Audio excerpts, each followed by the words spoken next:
Hi, my name is Alice Simnicianu, and I work in infection prevention and control at the World Health Organization. Welcome to Module 3. Here we will be discussing IPC in the context of COVID-19 and the standard precautions and additional transmission-based precautions that are recommended. The learning objectives for this module are that you should be able to describe source control, administrative controls, and environmental and engineering controls. You should also be able to describe the WHO recommended IPC measures for healthcare facilities, including when dealing with a suspect or confirmed COVID case. You should also be able to describe additional IPC measures that should be taken to assist in the general preparedness within a healthcare facility. There have been several IPC technical guidance documents posted on the WHO website. Some of them include the infection prevention and control during healthcare when coronavirus infection is suspected. There's also one on home care for patients with suspected coronavirus infection who are presenting with mild symptoms and management of contacts. And then there is a document on home care guidance for patients with suspected COVID and an advice piece on the use of masks in the community during home care and in healthcare settings. Some general WHO advice for COVID for the general community as well as for healthcare workers and others in healthcare facilities. First, you should avoid close contact with people suffering from acute respiratory infections. These are people that are coughing, sneezing, have runny noses, and are clearly unwell. Next, we recommend hand hygiene, especially after direct contact with sick people or their environments. Also, for people with symptoms of acute respiratory infection, they should practice respiratory etiquette. They should wear a medical mask, and they should seek medical care if in respiratory distress. WHO does not recommend any specific health measures for travelers. In case of symptoms suggestive of acute respiratory illness, either during or after travel, the travelers are encouraged to seek medical attention and share their travel history with their healthcare provider. So what IPC strategies are recommended by WHO for COVID-19? The IPC strategies to prevent or limit transmission in healthcare settings include the following: applying standard precautions for all patients, ensuring triage and early recognition and source control, as well as implementing empiric additional precautions for suspected cases of COVID-19. These are droplet and contact precautions. In addition, implementing administrative controls and using environmental and engineering controls. So recommendation number 1, applying standard precautions for all patients. This is the basic level of IPC precautions to be used for all patients at all times, not just in times of outbreak. The minimum prevention measures that apply at all times to all patients, regardless of suspected or confirmed status of the patient. This risk assessment that should be performed by healthcare workers is critical for all activities. This means assessing each healthcare activity and determining the personal protective equipment that is needed for adequate protection, regardless of their isolation status. The elements of standard precautions are hand hygiene, respiratory etiquette, PPE according to your risk assessment, safe injection practices, sharps management and injury prevention, as well as safe handling, cleaning, and disinfection of patient care equipment. This also includes environmental cleaning and safe handling and cleaning of soiled linen, as well as waste management. This diagram represents the chain of transmission. An infection occurs when a microorganism enters the body and increases in number and damages tissues in the body. For any infection to spread, all steps in the chain must occur. The key to stopping the spread of infection is to break at least one link within the chain. So hand hygiene. We have evidence to prove that this is the best way to prevent the spread of germs in the healthcare setting and in the community at large. We know that our hands are our main tool for work as healthcare workers, and they are the key link in the chain of transmission. Think about this when you are going to touch door handles, touching medication, touching your phone, instruments, and touching patients and their environment. WHO promotes the 5 moments of hand hygiene. Moment number 1 is before you're entering the patient's environment and touching a patient, you should be doing hand hygiene. This involves either alcohol-based hand rub or water and soap. Before preparing a clean or aseptic procedure, you should be practicing hand hygiene again. And after bodily fluid exposure or risk, you should be practicing hand hygiene. This means if you have soiled gloves or soiled hands, you should be taking them off and practicing hand hygiene with water and soap. After touching a patient, you should also be performing hand hygiene. And after leaving the patient's environment or surroundings, you should again be performing hand hygiene. This means that after taking off your PPE, you should be performing hand hygiene as the last step. There are many posters available on the WHO website on how to hand rub using alcohol-based hand rub or how to hand wash using water and soap. Please make note to use the appropriate product and the technique. So we know that alcohol-based hand rub is preferable if the hands are not visibly soiled. We recommend rubbing the hands for 20 to 30 seconds with this. However, if your hands are soiled, we recommend water and soap and a single-use towel when visibly dirty or contaminated with material. We recommend washing with water and soap for 40 to 60 seconds.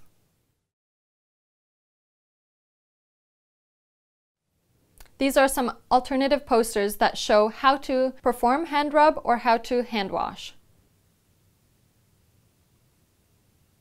The second element I had mentioned earlier was respiratory hygiene. Why is respiratory hygiene or cough etiquette so important in times of outbreaks such as the one for COVID or any other respiratory outbreak? Good respiratory hygiene or cough etiquette can significantly reduce the spread of microorganisms or germs that cause respiratory infections like the cold, flu, or COVID.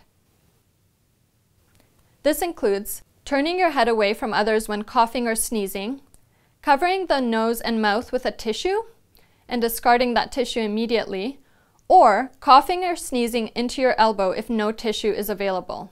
And then we recommend hand hygiene, cleaning your hands with soap and water or alcohol-based products.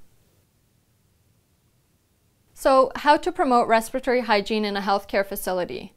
This is where healthcare workers should be encouraging hand washing for patients with respiratory symptoms, providing them with masks if they are to leave the room, and these patients should be kept away from other patients in their own single room or at least 1 meter away with a mask on. There should be visual aids such as posters all around the healthcare facility for patients and visitors with respiratory symptoms to cover their cough and practice respiratory etiquette, as we previously mentioned, and hand hygiene. So please consider having masks and tissues available for patients in all areas. These are some of the examples of PPE or personal protective equipment that are for use in healthcare settings for COVID-19. The first is a medical mask.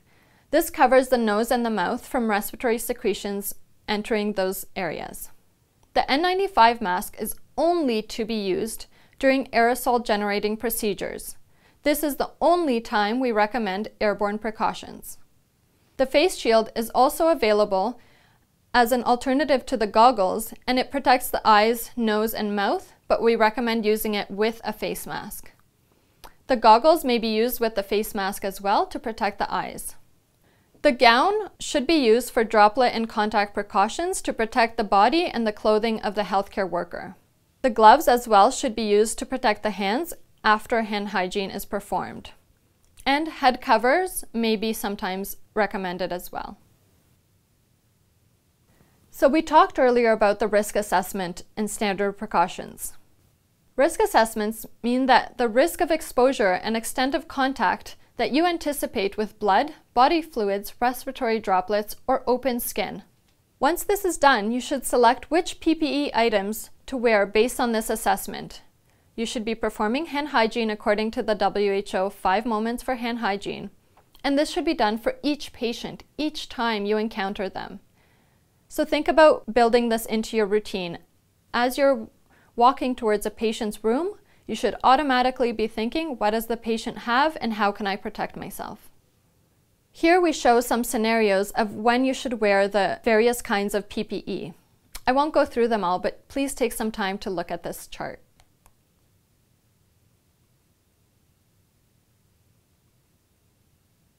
So some of the principles for using PPE.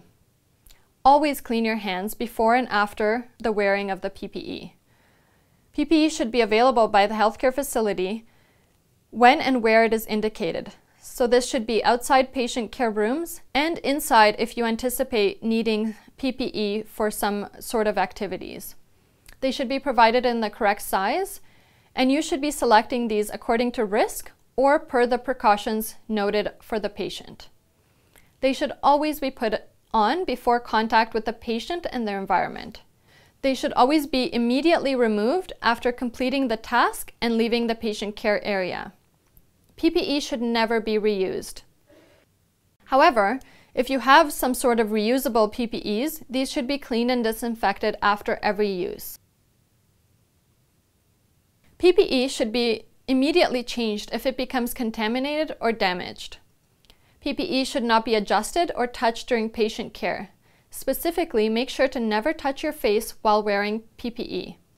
If there is concern or breach of these practices, leave the patient care area when it's safe to do so and remove and change your PPE. And always keep in mind to remove carefully as to avoid self-contamination. Standard precautions also includes the steps to safe injections. So this means you should always have a clean workspace, perform hand hygiene, perform medication preparation with sterile, safety-engineered syringes, sterile vial of medications. You should perform skin cleaning and antisepsis, an appropriate collection of sharps, and appropriate waste management. So what is decontamination? This is the process that removes soil and pathogenic organisms from objects so that they are safe to handle, safe to process, safe to use, and to discard. Cleaning refers to the first step required to physically remove contamination by foreign material. It will also remove organic materials such as blood, secretions, excretions, and microorganisms to prepare a medical device for disinfection or sterilization. Disinfecting refers to the process to reduce the number of viable microorganisms to a less harmful level. This process may not inactivate bacterial spores, prions, and some viruses, and thus sterilization is needed. Sterilization is a validated process used to render an object free from viable microorganisms, as mentioned above. These include viruses, bacterial spores, but not prions. What are some of the principles of cleaning? Cleaning is the physical removal of foreign material and organic material. It physically removes rather than kills microorganisms. It is accomplished with water, detergents, and mechanical action. The basic principles of cleaning and disinfecting apply to all patient care areas. So be sure to always clean the patient care equipment between each use. And where possible, dedicate cleaning supplies in higher risk areas. These are isolation rooms, delivery rooms, and operating rooms, among others. The cleaning supplies for isolation should be kept and only used in the isolation rooms. When cleaning, always move from the cleanest area to the dirtiest area, and clean from high to low areas, outer to inner. Clean the isolation areas last with their own dedicated equipment. Damp dusting and wet mopping is recommended to minimize dust. And you should be using a 3-bucket system for cleaning and disinfection. The water you should be using should be clean water, and the spraying of disinfectants is not recommended. For isolation rooms, you should be increasing the frequency of cleaning by housekeeping in patient care areas. Isolation rooms should have their own cleaning supplies that are separate from clean patient care areas. And all waste from isolation rooms should be considered contaminated and should be disposed following your facility's method for contaminated waste. Cleaners or housekeeping should ensure that they are wearing the appropriate PPE when cleaning an isolation room or area. These are the recommended cleaning procedures and frequencies, although I won't go through all of them. So routine cleaning, as we mentioned, applies to all rooms. So this is when the room is occupied and you're just there to remove the organic material and minimize microbial contamination, and to provide a visually clean environment with an emphasis on surfaces within the patient zone. Terminal cleaning is cleaning and disinfection after the patient is discharged or transferred from the room. This includes the removal of organic material and significant reduction and elimination of microbial contamination to ensure there is no transfer of microorganisms to the next patient who will occupy that room. So how to manage used linen on the wards?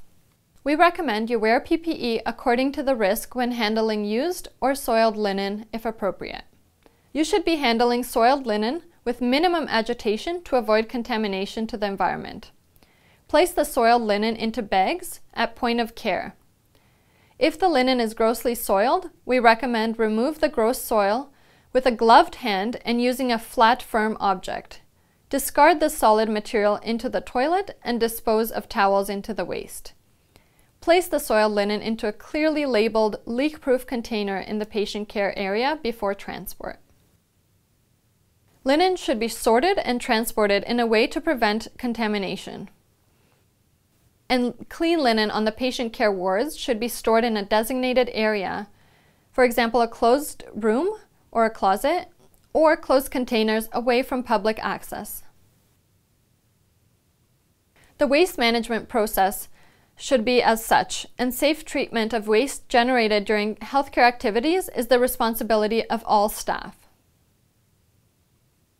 Some additional considerations for standard precautions is that it is important to ensure the environmental cleaning and disinfection procedures are followed consistently and correctly by all staff. Thorough cleaning environmental surfaces with water and detergent and applying commonly used hospital-level disinfectants are effective and sufficient procedures. Medical devices and equipment, laundry, and food service, utensils, and medical waste should be managed in accordance with safe routine procedures. So now we move on to recommendation 2, ensuring triage, early recognition, and source control. Clinical triage is to be used in the healthcare facility for the early identification of patients with acute respiratory infection to prevent the transmission of pathogens to healthcare workers or other patients.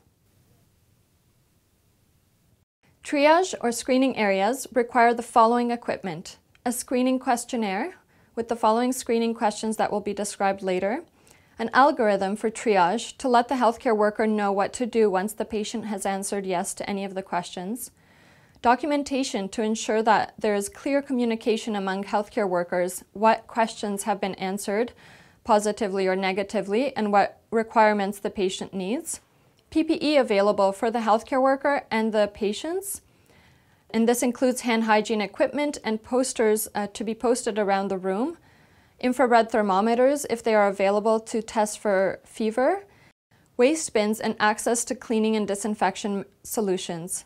As well, we recommend signage in public areas with syndromic screening questions to instruct patients to alert healthcare workers if they do have any symptoms. So the setup of the area during triage should ensure that there is adequate space for triage. This means that we recommend at least 1 meter distance between the staff screening the patients. If this is not possible, we recommend a sort of see-through plexiglass that can act as a physical barrier between the patient and the healthcare worker. We recommend having hand hygiene alcohol rub and masks available for the patients and for the healthcare workers, as well as gloves and eye protection and gowns if they are needed to assess the patient.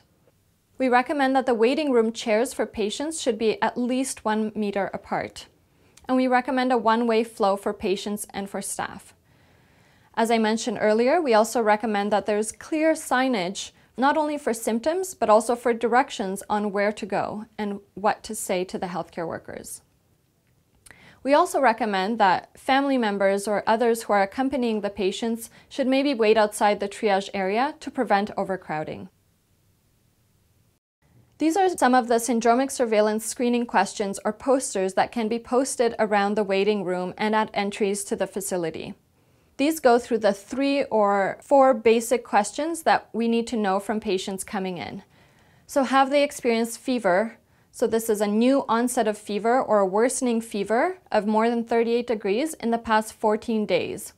We recommend including pictures along with these questions in case that they are not English-speaking patients or that they do not understand the language. The second question refers to having any new onset of cough or shortness of breath in the past 14 days. Again, we recommend to have pictures indicating some sort of respiratory symptom.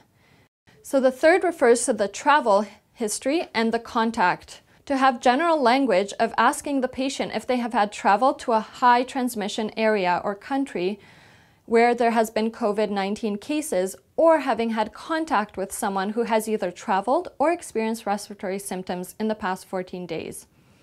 So this one may change as the outbreak progresses.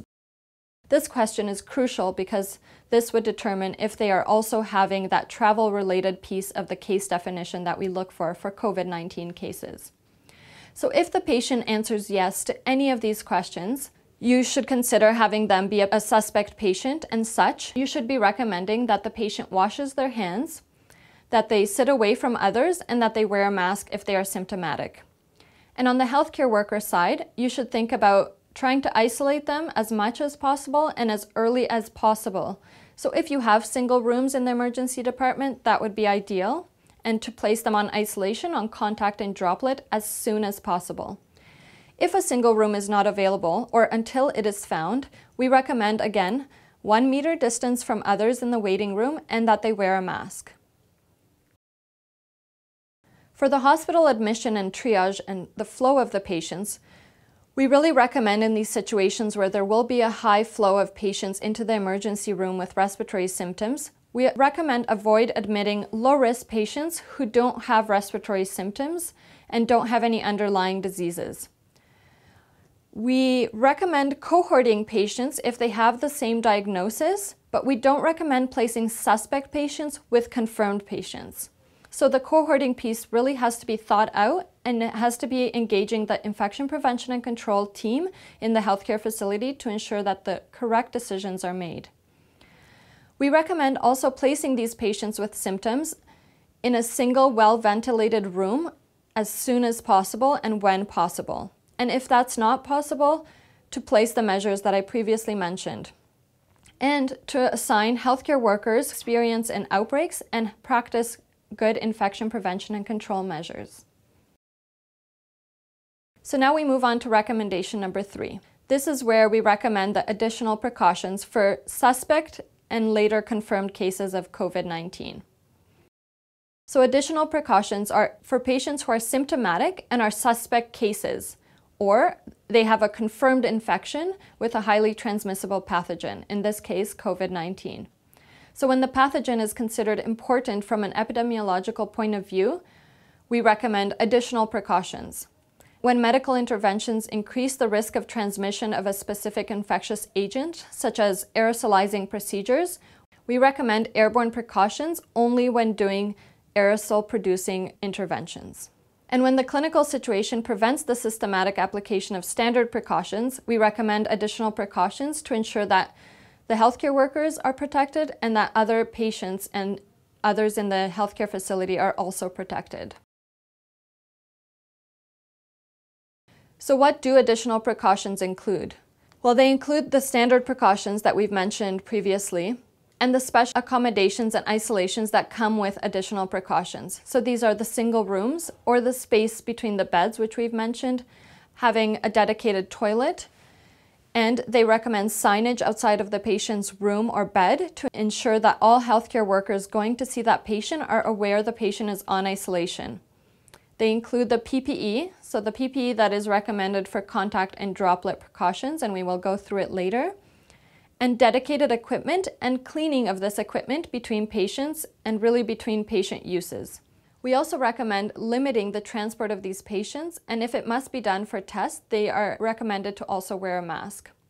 And of course, as always, we recommend good communication between all healthcare workers and staff caring for the patient.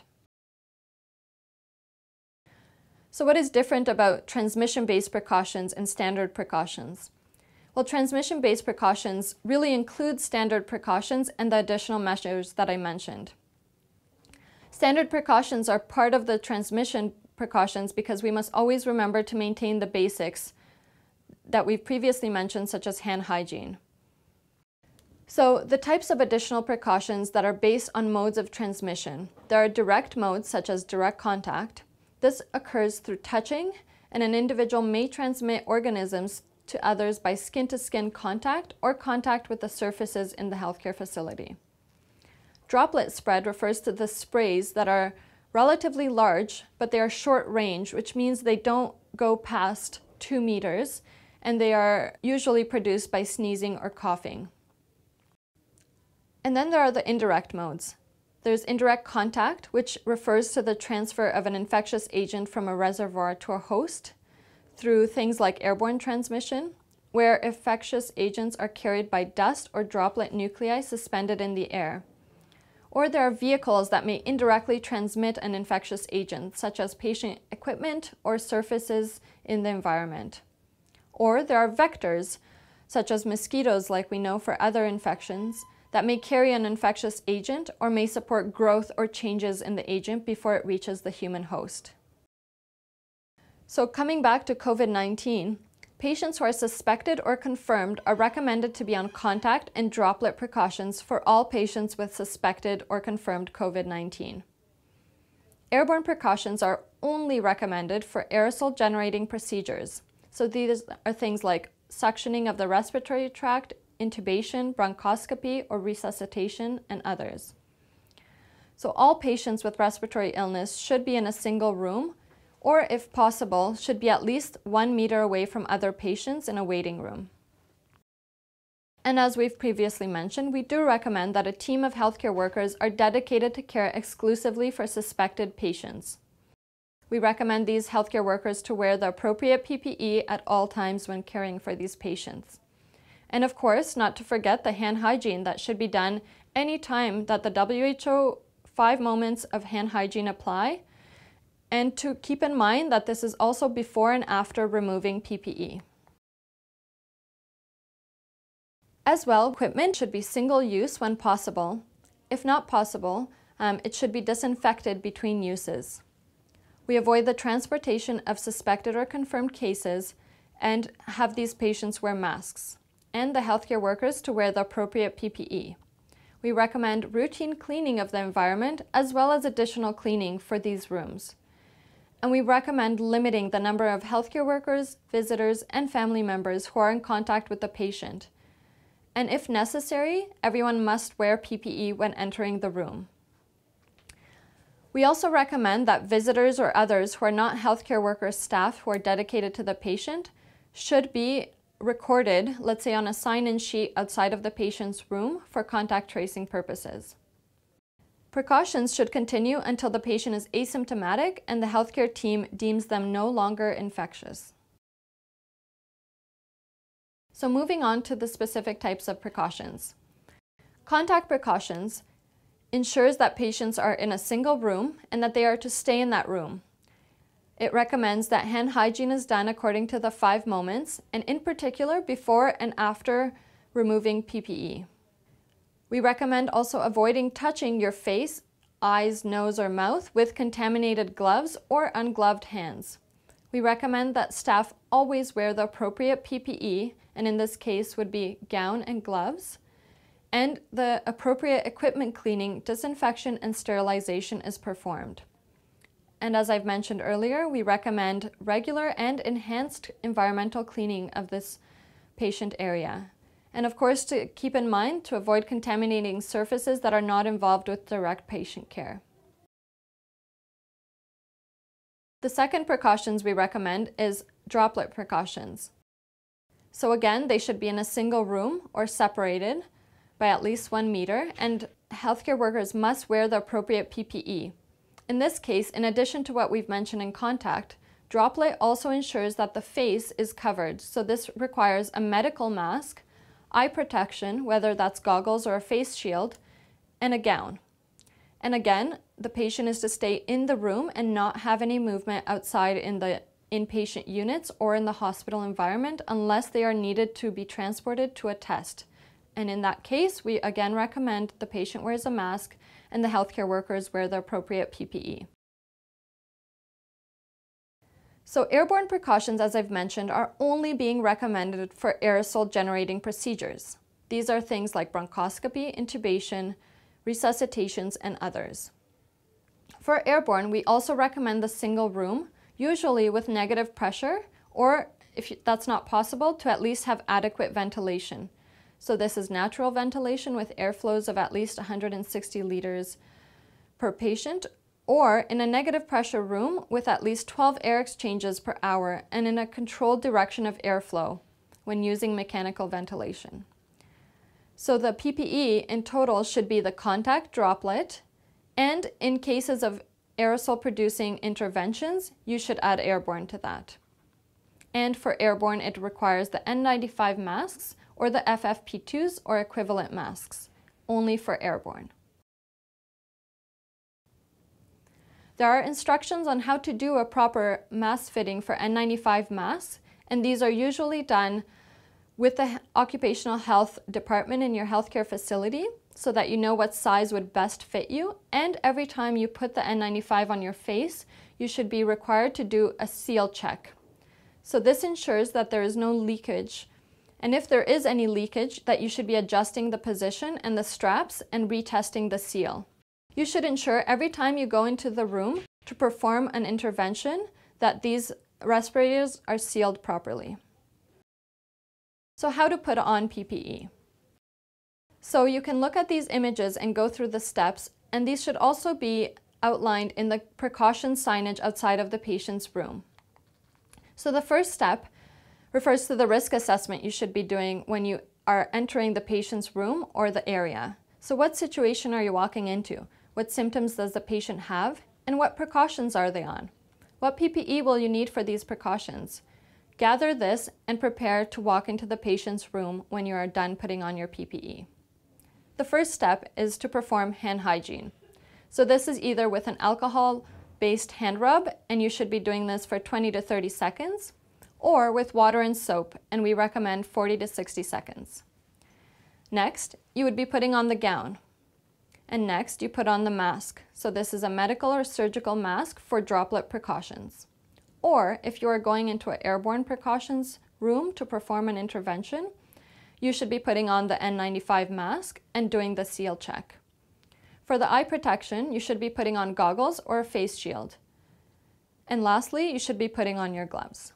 So the order that you're putting on the PPE is not as important as the order when you take off the PPE. So you've gone in the room, you've performed the healthcare activities you needed to do, and now you're coming out of the room and you need to take off the PPE before you go anywhere else in the healthcare environment. So the order for this is very important because you have to try to not contaminate yourself with any material that has been on the PPE during your transactions in the room. So you have to remove the areas that are most dirty first. So this would be your gloves. And you have to do this in a way where you are not self-contaminating your clean hand with the other glove once you've taken them off. So there is a process on how to take off the gloves safely and efficiently. Next, you remove your gown. This is the next biggest dirty piece that may have been soiled during your time in the room, and this should be taken off before you do anything else. Next, we recommend hand hygiene before you touch your face. So now that you've taken off the gloves and the gown, your hands still may be contaminated. So again, this is hand hygiene that you should be doing with an alcohol-based hand rub, or if not available, with water and soap. So now you're ready to touch your face. So you should be removing your eye protection, so this is your goggles or your face shield, and your mask. And the way to do this is to be very careful to not touch the mask or the goggles because they also may have been dirty when you were in the room. And so you are supposed to be removing the mask by just removing the straps from around your head. So next, now that you're done removing all the PPE, the last step and final step and the most important step is that you now have to do hand hygiene again to ensure that there is nothing left on your hands before you move on to the next patient or anywhere else in the healthcare facility. So that is it for PPE. So now we move on to other areas of a healthcare facility, such as outpatient care. So the principles of IPC and standard precautions should apply to all healthcare facilities, whether they are primary, secondary, or tertiary care. So for COVID-19, we recommend the following measures for outpatient care. Again, the triage and early recognition is crucial to ensure that these patients are not sitting symptomatic in a waiting area. We recommend the same syndromic screening to be done in clinics. So this is going through the questions about fever, respiratory symptoms, and travel-related history or contact with others. And we place a heavy emphasis on hand hygiene and respiratory hygiene and etiquette. So there should be hand hygiene, alcohol rub, and medical masks available to patients in case they are symptomatic and they are waiting in the waiting area with other patients. And as always, we recommend to place the patients in a single room as soon as possible if they are symptomatic. If this is not possible, we recommend they wait in the waiting area, hopefully off to the side, or you have a separate waiting area, or at least being separated by minimum 1 meter from other patients in the waiting area. And we recommend you prioritize the care of symptomatic patients so as to limit their time in the waiting room.